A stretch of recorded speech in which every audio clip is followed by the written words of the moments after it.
ఛాతి చూసిన ఎట్లున్నాయో, ఛాతి మధ్యలో తలకాయ వదులుతాడు మరి ఎక్కదాకా లైక్ కొట్టకపోతే.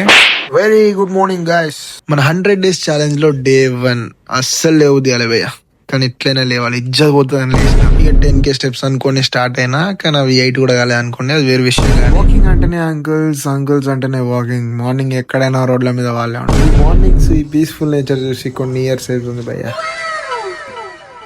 ఎండ ఘోరం కొడుతుంది భయ్య పొద్దున. కట్ చేస్తే ఈవినింగ్ జిమ్. మన బాయ్స్ దగ్గర మంచి మోటివేషన్ తీసుకున్నా. ఈ రోజు మనది chest and tricep workout. First pre workout తీసుకొని ఇంకా మొదలు పెట్టినాం భయ్య. ఫ్లాట్ బెంచ్ ప్రెసెస్ కొట్టినాం, మిడిల్ చెస్ట్ ని టార్గెట్ చేసి మళ్ళీ మెషిన్ ఫ్లైస్ కొట్టినాం. అది అయిపోగానే వెంటనే అప్పర్ చెస్ట్ ని టార్గెట్ చేయాలని చెప్పి ఇంక్లైన్ బెంచ్ ప్రెసెస్ కొట్టినాం. ఇది అయిపోగానే మళ్ళీ వెంటనే లోవర్ చెస్ట్ టార్గెట్ కావాలి కాబట్టి కొంచెం ముందుకు లీన్ అయ్యి లోవర్ చెస్ట్ ని టార్గెట్ అయ్యేలా మెషిన్ పైన ఫ్లైస్ చేసి స్కల్ క్రషర్స్ తో మన ట్రైసిప్ వర్కౌట్ స్టార్ట్ చేసి దాన్ని లాంగ్ హెడ్ టార్గెట్ చేసాం. తర్వాత రోప్ పుష్ డౌన్స్ తో మన లాటరల్ ట్రైసిప్ ని టార్గెట్ చేసి రివర్స్ పుష్ డౌన్ తో మన వర్కౌట్ ఫినిష్ చేసాం. డే 1 కాబట్టి హరీ బరీ ఉంది. నెక్స్ట్ వీడియోలో పిచ్ ఎక్కిద్దాం.